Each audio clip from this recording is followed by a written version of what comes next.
A minha ideia principal e o meu caminho com vocês hoje à noite é mostrar que dentro de um pensamento bíblico há uma unidade de formação nacional muito importante, que é a família.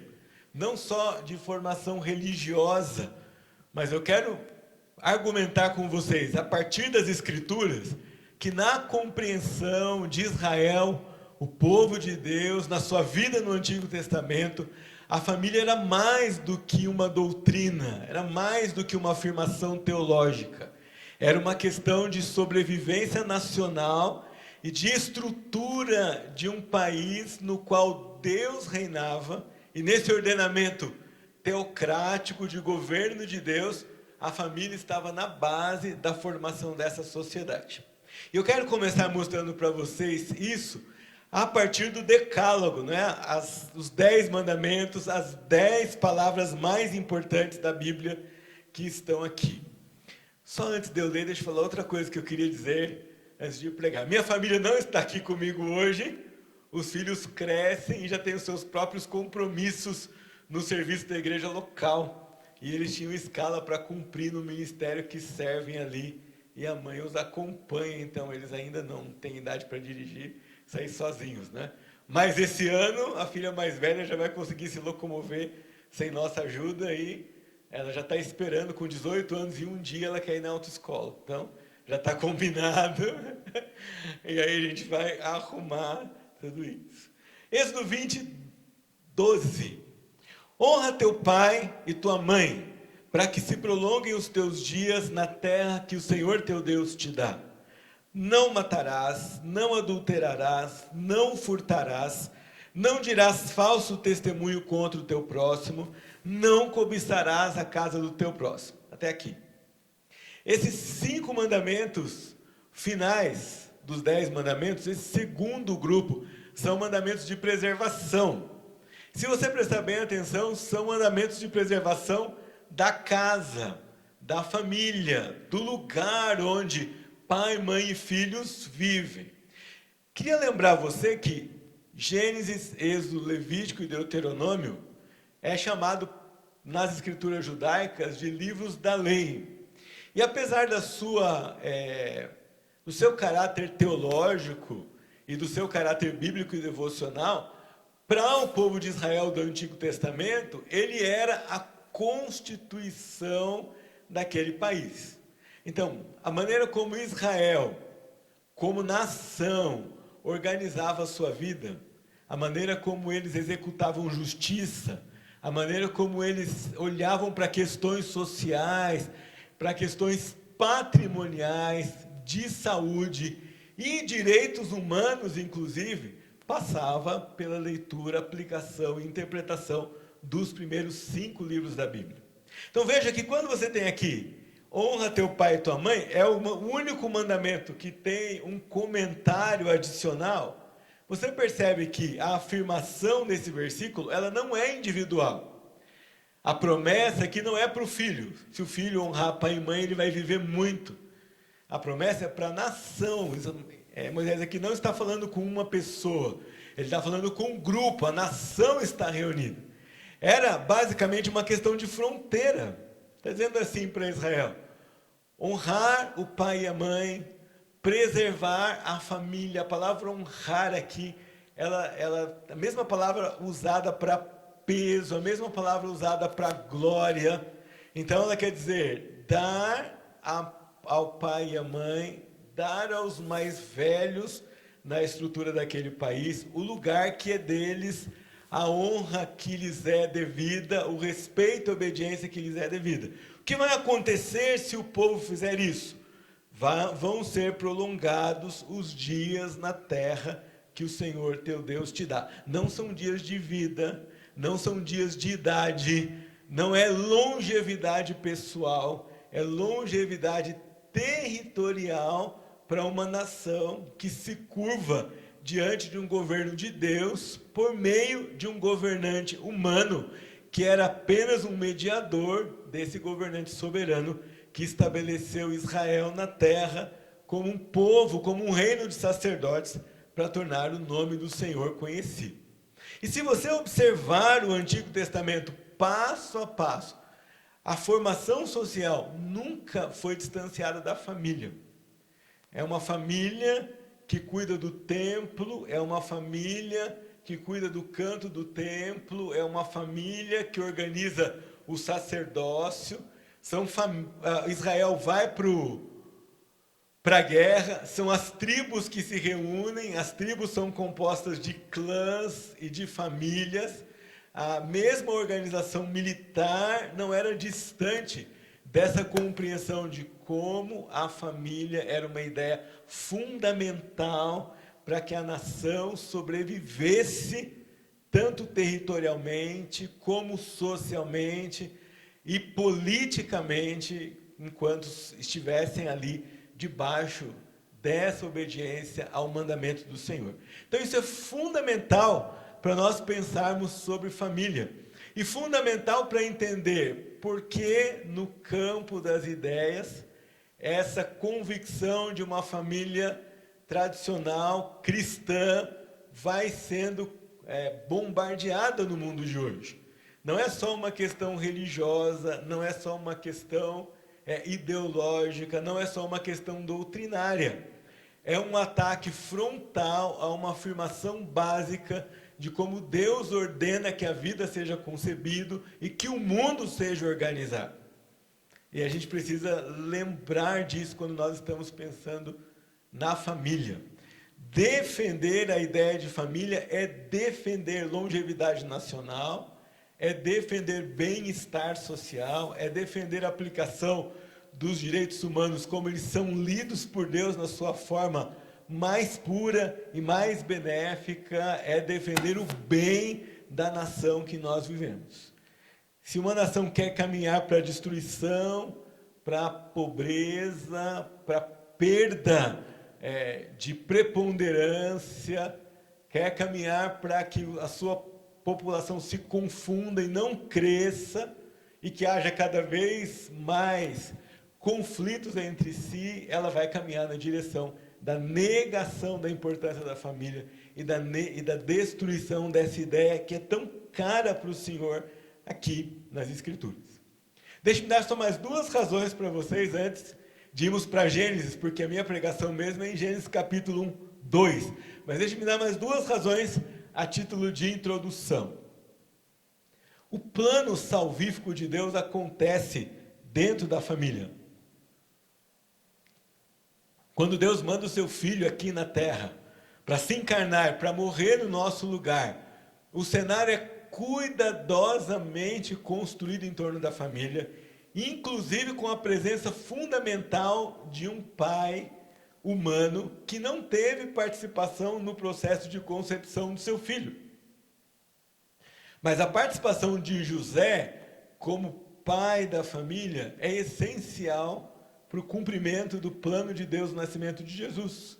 É José que recebe a advertência de sair, porque a criança está sendo ameaçada por Herodes. É José que vai para um país estrangeiro. Você já pensou nisso? Saiu da sua terra, foi para um país estrangeiro completamente diferente, sem casa, sem família, sem amigos, sem gente que servia a Deus, mas com coragem, obedecendo a voz de Deus, com os valores de Deus, fica ali, provavelmente sobrevivendo com o ouro e com o incenso e com a mirra que os magos tinham trazido para Jesus, fica ali, volta, só depois que o Senhor o ordena voltar. José está presente na vida de Jesus até a idade dos 12 anos, que era a idade fundamental na vida judaica daquele tempo.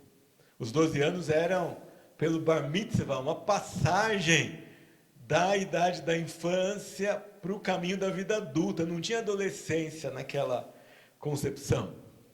Então, ele passava ali aos 12 anos para a vida adulta. A gente vê Jesus lá entre os doutores. Isso não era incomum. Uma criança de 12 anos naquela época já se sentaria com os professores do templo para conversar. O que era incomum é que esse menino de 12 anos fizesse perguntas intrigantes para aqueles doutores do templo. José está ali naquele momento o tempo inteiro. Se você precisa de mais uma razão, então tem mais uma para chamar a sua atenção. Onde começa a igreja de Jesus? Na família. A primeira igreja em Jerusalém estava reunida na casa de Maria, no cenáculo, a mãe de Marcos, abrigada numa casa. E a igreja cristã vai continuar por alguns séculos, sem templo, sem lugar fixo, se reunindo nas casas das pessoas. Paulo, você pode pegar um final de quase toda a carta dele, quando ele vai se despedir, tem famílias arroladas ali, Ninfa e a igreja que se hospeda em sua casa. Vai citando gente, uma igreja começa na casa, na beira do rio, lá em Filipos, depois vai para a casa do carcereiro, e de pouco em pouco a igreja vai criando estrutura formada a partir de uma família. Queria que você tivesse isso em mente, enquanto nós vamos conversar um pouco hoje sobre como Deus forma isso lá em Gênesis capítulo 1, e como isso é importante para combatermos um perigo que nos cerca nos dias de hoje. Eu não vou falar muito do perigo, porque eu não quero enfatizar aquilo que não é, eu quero enfatizar aquilo que é. Vou apenas citar para vocês algumas coisas que estão chegando na nossa época, pela ideia conhecida como ideologia de gênero, que parece nova, mas não é tão nova, ela já está aí há quase 30 anos, sendo veiculada no meio acadêmico, por meio de diversos estudiosos nas mais variadas áreas, né? Já há livros aí de 20, 30 anos nisso. Esse plantio, nesse cenário social, vem trazendo a gente para algumas consequências. Então, a nossa geração, ela não está mais sofrendo a plantação dessas ideias. Elas já foram plantadas há 2, 3 gerações atrás. Nós estamos lidando com a colheita dessas ideias, com o resultado dessas ideias. 2, 3 gerações para frente vão lidar com a frustração do não funcionamento e com as consequências de praticar e de viver certas atitudes que estão sendo pregadas hoje. E nós teremos um outro cenário. Provavelmente alguns de nós, mas certamente nossos filhos e nossos netos viverão essa era frustrante pós-ideologia de gênero, porque não vai funcionar e vai trazer diversas consequências para aqueles que colocaram a sua fé, sua vida e sua crença nelas. Só alguns desafios para nós. Aqui. Diferenças entre homens e mulheres abolidas. A questão começa, os debates começam numa esfera social, financeira, de direitos, mas ela caminha para uma ignorância biológica nos nossos dias, chegando a afirmar de que não existe diferença entre homem e mulher, nem biologicamente. Coisa quase que não dá para conceber, mas é aí que a gente está chegando e é para lá que as coisas vão caminhar. Todo tipo de união entre sexos considerada como moralmente boa, e o discurso fica bonito porque põe o amor no meio, então o amor é o catalisador. Se tem amor, não tem pecado. Vocês vão ver isso chegar no meio cristão com mais força nos próximos anos, porque agora o pessoal ainda tem algum pudor, algum medo, não é? Alguma vergonha de falar isso, mas a vergonha está acabando. E vocês vão ver essa corrente teológica, tristemente, entre aqueles e entre alguns que nós consideramos dos nossos, dizer que se há amor não há pecado, independente daquilo que se pratica. O matrimônio é entendido como uma união entre pessoas e não mais como uma união entre homem e mulher. Nós vamos ver isso daqui a pouco em Gênesis. Isso já está nos dicionários que seus filhos usam na escola.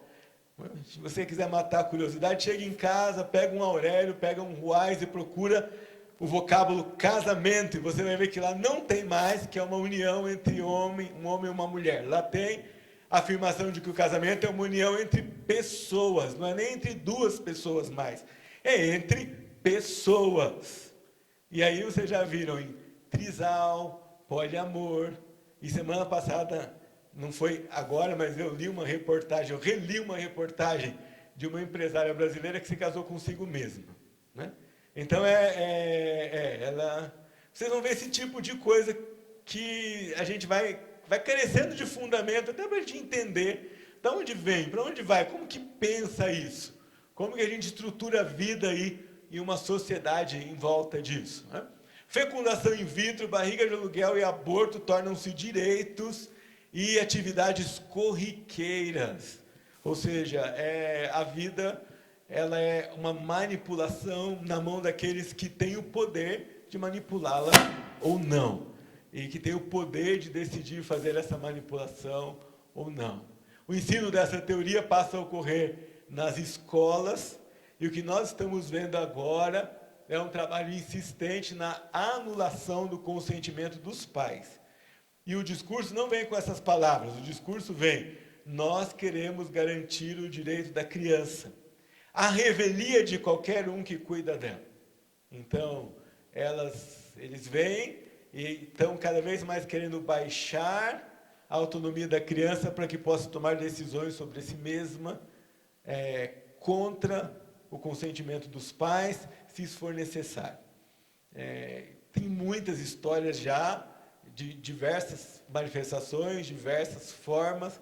A coisa não é tão clara ainda, mas vai ficar, né? À medida que o tempo avança, vai ficando mais claro, as leis vão sendo arquitetadas, e a gente vai vendo, vai ouvindo. Eu estava 2 semanas atrás com uma reunião com professores universitários cristãos em universidades públicas, não é? E as histórias são das mais diversas possíveis em termos de perseguição contra eles dentro do campus, quando eles se posicionam como cristãos e como acadêmicos cristãos, né? Na vida acadêmica, você precisa se posicionar das duas maneiras.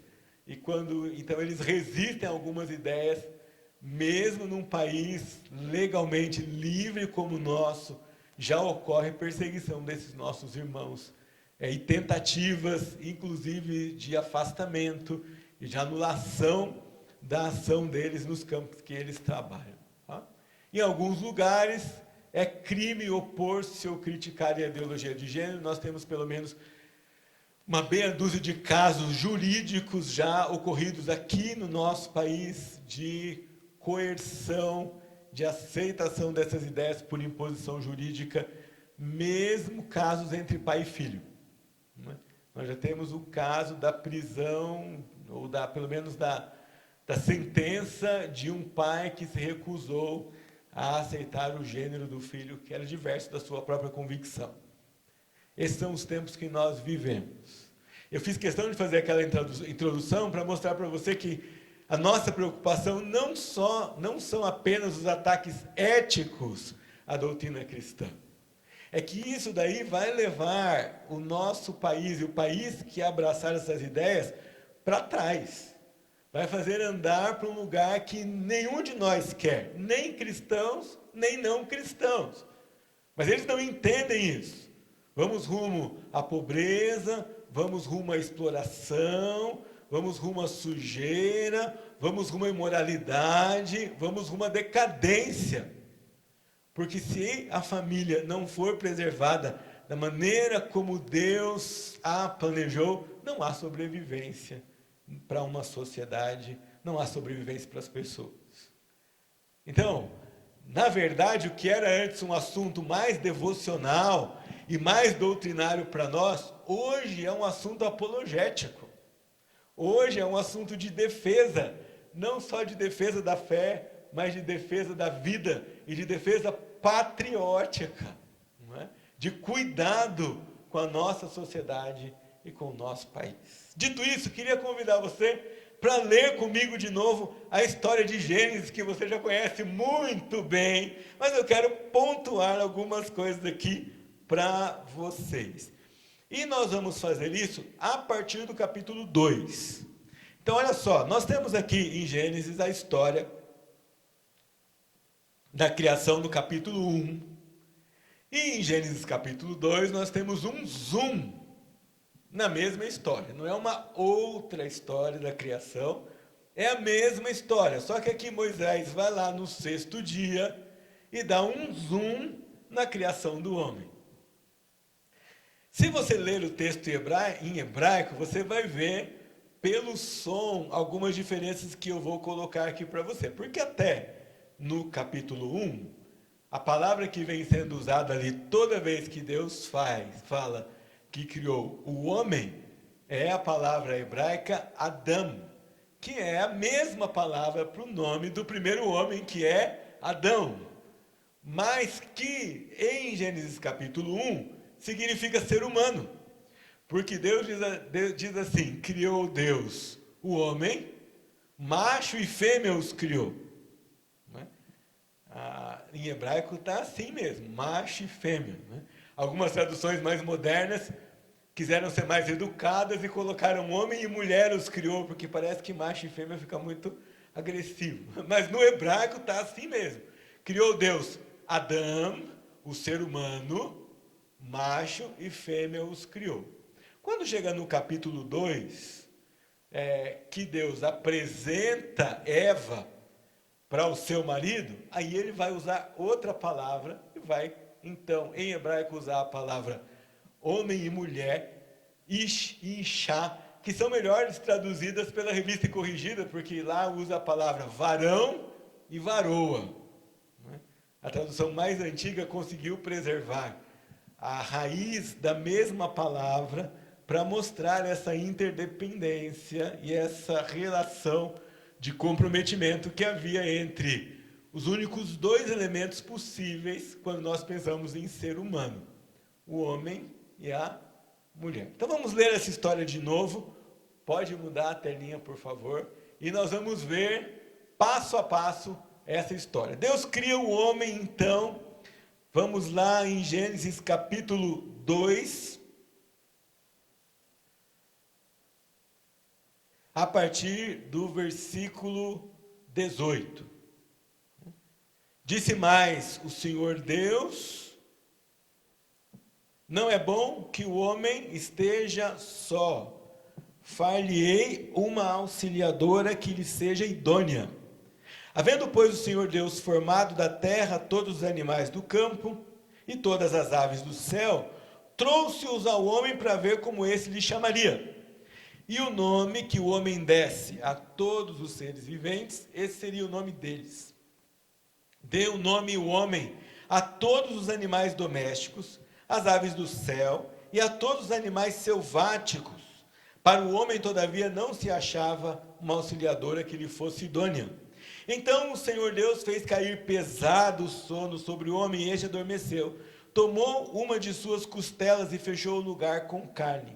E a costela que o Senhor Deus tomara ao homem, transformou numa mulher e lhe a trouxe. E disse o homem: esta, afinal, é osso dos meus ossos, carne da minha carne. Chamar-se-á varoa, porquanto do varão foi tomada. Por isso, deixa o homem pai e mãe e se une à sua mulher, tornando-se os dois uma só carne. Ora, e um e o outro, o homem e sua mulher, estavam nus e não se envergonhavam. Primeira etapa, então, Deus cria o homem, o macho, Adão, e faz com ele um processo de conscientização da sua solidão. Porque não é à toa que Deus manda o homem nomear os animais. Tem dois aspectos aqui. Primeiro, no mundo antigo, quem dava nome a outras pessoas era o líder daquele a quem ele nomeava. Por isso, quem deu o nome de Jesus para os seus pais foi Deus. E lhes porás o nome de Jesus, disse o anjo aos pais de Jesus. Deus era o Senhor daquele plano.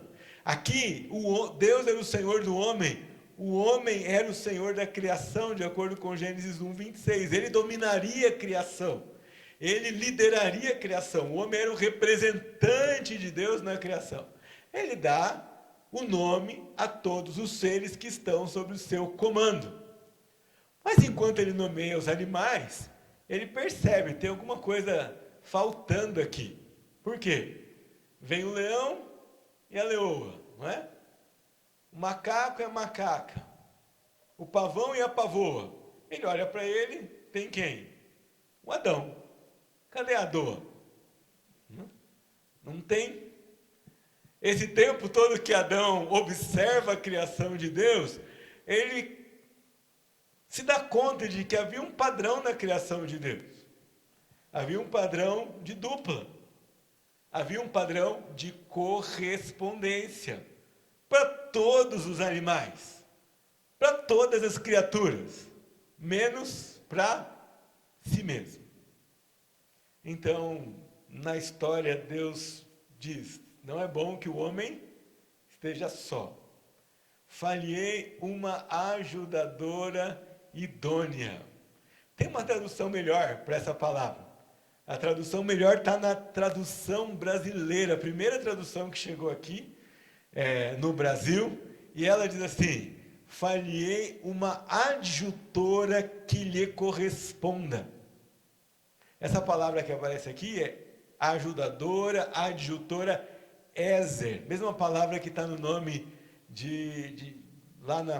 mesma palavra que está lá no Ebenezer, certo? A pedra de ajuda, até aqui nos ajudou o Senhor. Mesma palavra que está no Salmo 46, versículo 1.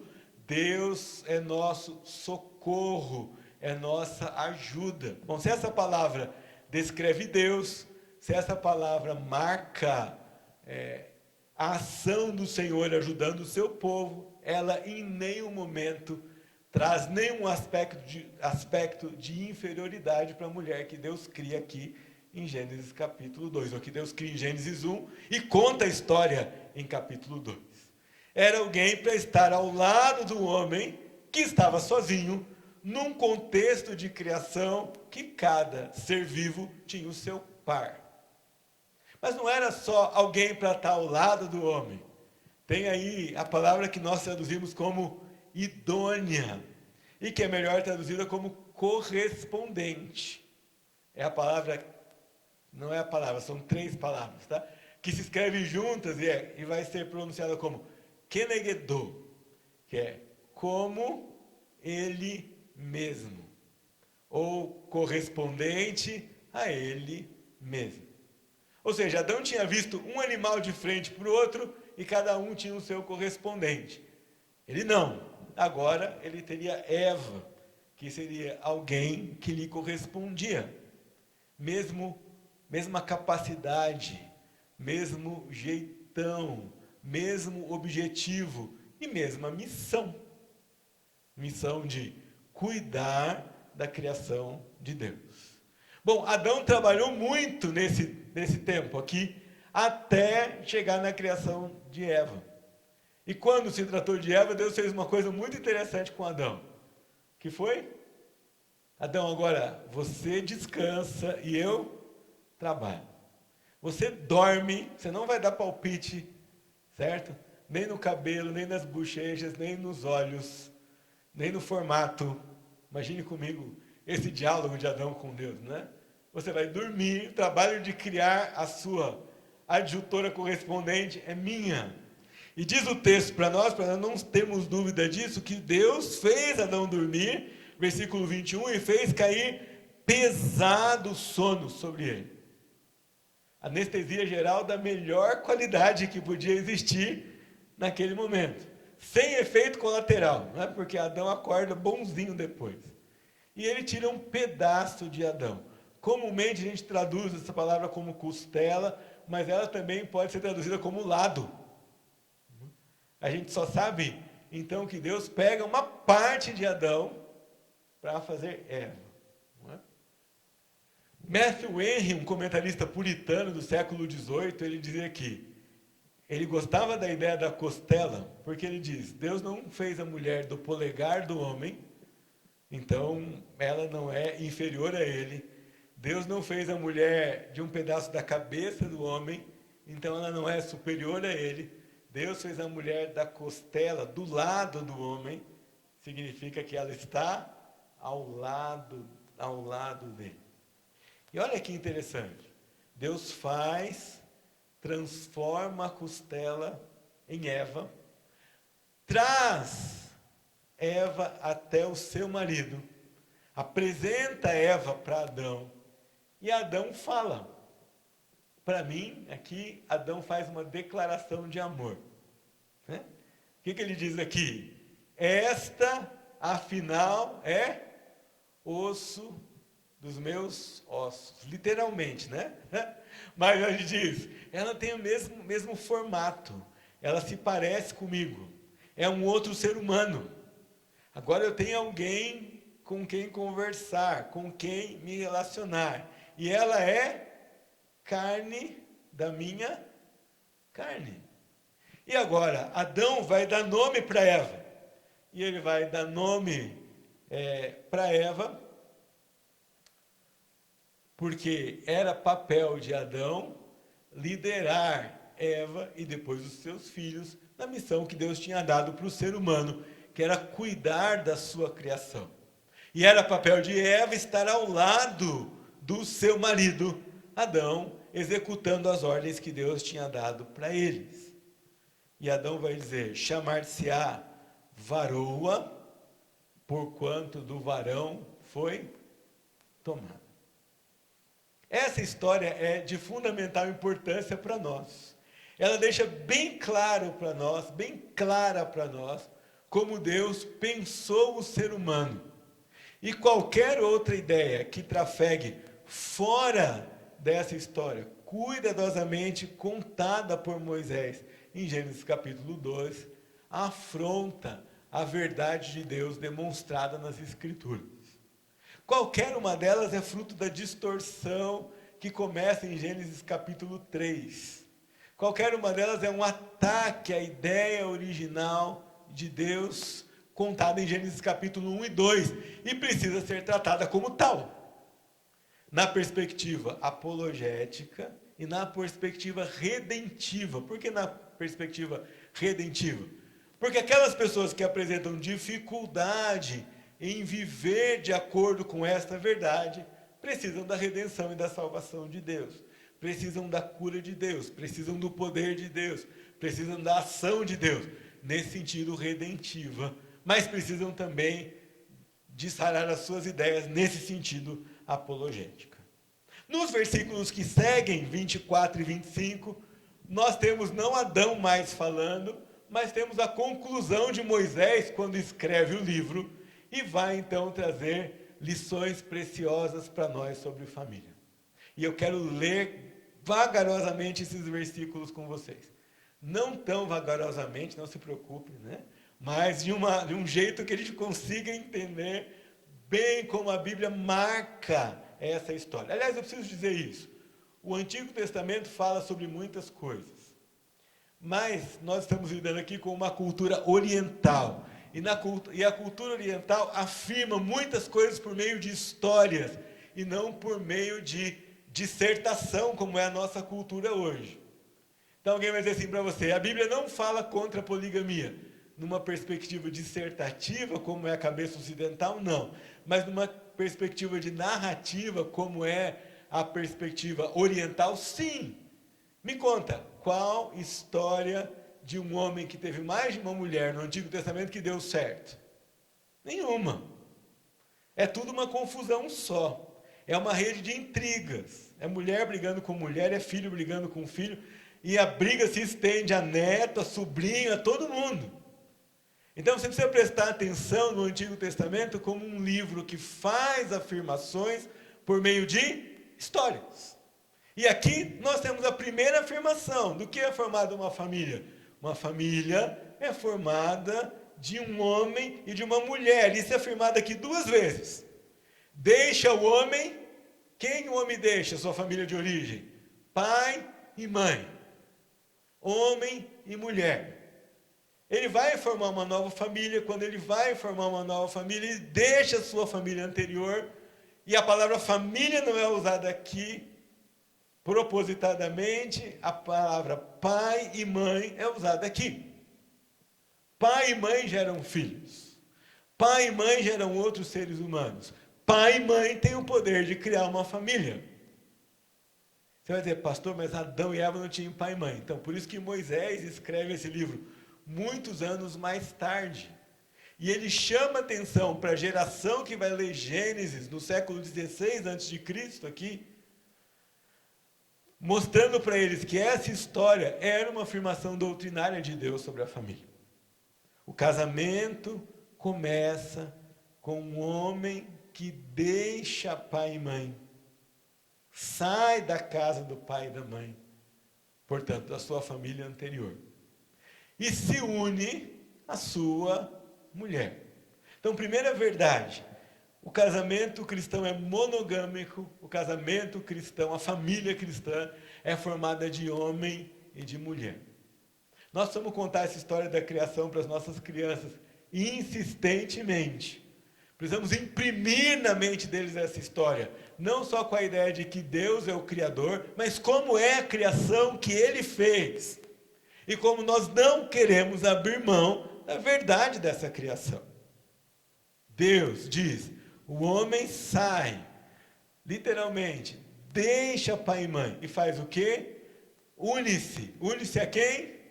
A uma mulher. E ele acabou de falar, essa aqui é a mulher, é a varoa que foi tomada do varão. Foi assim que Deus fez, é assim que Moisés diz, vocês, povo de Israel, devem praticar. Essa é uma figura muito bonita, porque aqui vai dizer, ele une-se à sua mulher. Essa palavrinha aqui é a mesma palavrinha para cimentar. O que acontece quando você pega um tijolo, passa cimento e gruda no outro? Gruda. Dá para desgrudar? Desgruda, mas o que acontece quando você desgruda? Quebra. Dói. Então aqui, deixa pai e mãe e une-se à sua mulher e forma uma só carne. A atestação de unidade desse ser humano que Deus fez. Você percebe que isso está em completa consonância com a história da criação? Deus criou o ser humano como macho e fêmea, um ser humano só, não é? Uma unidade aos olhos de Deus, mais varão e varoa, que deveriam viver juntos nesta instituição familiar, formando os dois uma só carne. Continuam sendo dois, não é? De vez em quando, a gente sempre ouve, pastor, não, a gente é dois, mas a gente é um, mas a gente é dois, e a gente é diferente, né? Um gosta do azul, outro gosta do amarelo, outro quer arroz quente, outro arroz frio. Na hora de pintar a casa, a parte mais divertida de fazer aconselhamento pré-nupcial é conversar sobre isso, né? Como é que vai ser a casa? Aí eu quero roxo, mas ele não gosta de roxo. E daí? Vai pintar de... Como é que vai ficar nisso? Né? Vez por outra alguém fala assim, olha, pastor, estou casado há 20 anos e a gente nunca discordou. Daí eu penso assim, um dos dois morreu e não sabe, né? E não é possível, a gente discorda, né? Onde tem duas pessoas, tem 3 opiniões sobre a mesma coisa, não é? Mas é possível, sendo diferentes, preservando as suas diferenças, de homem e de mulher, o jeito de ser, o jeito de pensar, o jeito de gostar, o jeito de agir, é possível caminhar em unidade. Deus diz aqui na sua palavra, homem e mulher formam família, família que se fortalece, tornando os dois como se fossem um. O texto bíblico é muito sábio, olha no versículo 24, ele não anula os dois, ele fala que os dois se tornam uma só carne. E só podem se tornar uma só carne porque são correspondentes. Porque quando Adão olhou para Eva, ele disse, eu correspondo a você.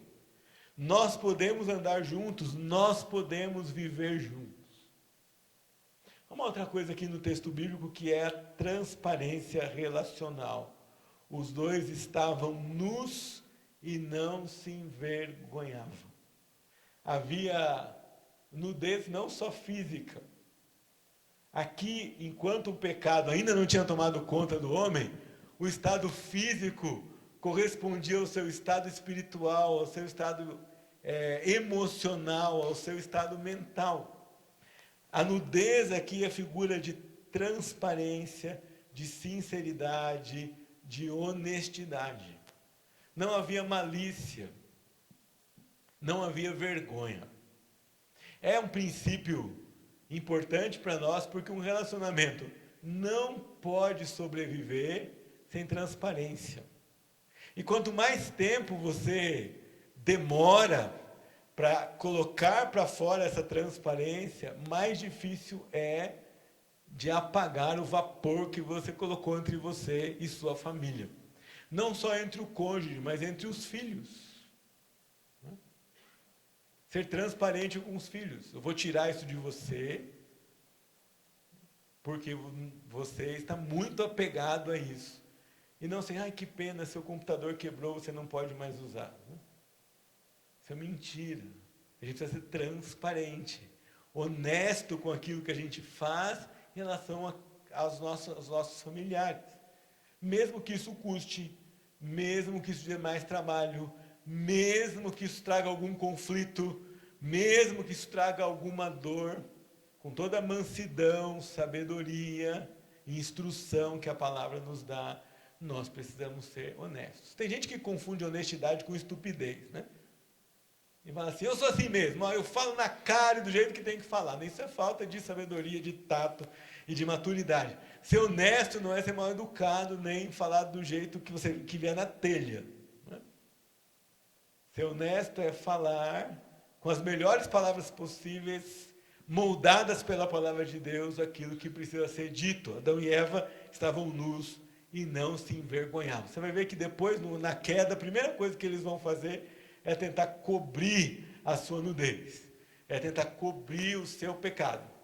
E qualquer tentativa de cobertura humana do pecado não é boa, não é certa, dá ruim, dá mau resultado. O único que expiou os pecados, e expiação significa cobrir da forma correta, foi o Senhor Jesus. Ele consegue cobrir os nossos pecados por meio dos seus sacrifícios. Para terminar, esse versículo também sugere para nós que a família deve nutrir na sua vida pureza no dia a dia. Vejam só, Deus estabelece aqui uma relação entre homem e mulher, mas essa relação tem regras, tem leis, tem uma maneira de ser tratada. E a santidade deve estar presente na família cristã. No relacionamento entre marido e mulher, no relacionamento entre pais e filhos, no relacionamento entre filhos e filhos. Marido, quando você olha para sua esposa, você tem que lembrar, essa é a adjutora que Deus me deu. O Novo Testamento diz que eu devo morrer por ela. Esposas, quando vocês olham para os seus maridos, tem que lembrar, esse é o varão que Deus me deu. Ele deve andar com Deus e deve trazer a voz de Deus para minha casa. Assim também os filhos em relação aos pais. Você entende como essa ideia de família é importante? Ela não é só uma doutrina cristã, ela é uma questão de sobrevivência, não só da igreja, mas de sobrevivência da nossa sociedade. Queria até dizer, ela é uma questão patriótica, né? Ela é uma questão de amar a sua nação. E quando nós estudamos a palavra de Deus, há alguns amores que ela deve promover em nós. Amor a Deus, bem lógico, amor à palavra, amor à família, amor ao serviço na casa de Deus, mas amor à nossa nação. E se nós amamos a nossa nação, nós vamos continuar ensinando o papel preponderante da família que Deus estabelece na Bíblia em diversos momentos. Nós podemos caminhar aqui de Gênesis a Apocalipse pensando sobre isso, mas que Ele estabelece de maneira muito clara na criação. Curva sua cabeça, vamos orar.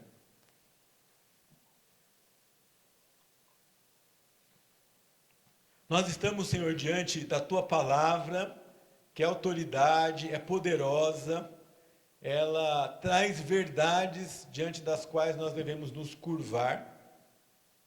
E eu quero pedir que o Senhor nos ajude, a todos nós, cristãos, maridos, esposas, pais, mães e filhos, a encarnarmos essa verdade na vida da nossa família, a vivermos assim de acordo com a Tua palavra ensina, e a ensinarmos essa verdade para o nosso povo, a demonstrarmos que nós não estamos divulgando só uma opinião ou só uma questão teológica ou doutrinária, mas nós queremos que eles aprendam qual é a maneira de viver da melhor forma possível, desfrutando das bênçãos do Senhor, como nação, como brasileiros, como nossos compatriotas.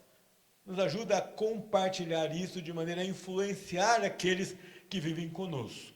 Pedimos ao Senhor coragem quando o ambiente não for favorável, sabedoria para usarmos as armas corretas, de forma a ganharmos espaço e não repulsá-los, mas conquistarmos espaço para sermos ouvidos a partir daquilo que nós queremos ensinar. Encoraja o teu povo, encoraja a tua igreja, encoraja nossos mestres, nossos publicadores, e que nós sejamos usados pelo Senhor para defender as ideias do Senhor na nossa nação. Eu oro assim em nome de Jesus. Amém. Mais uma vez, obrigado, pastor.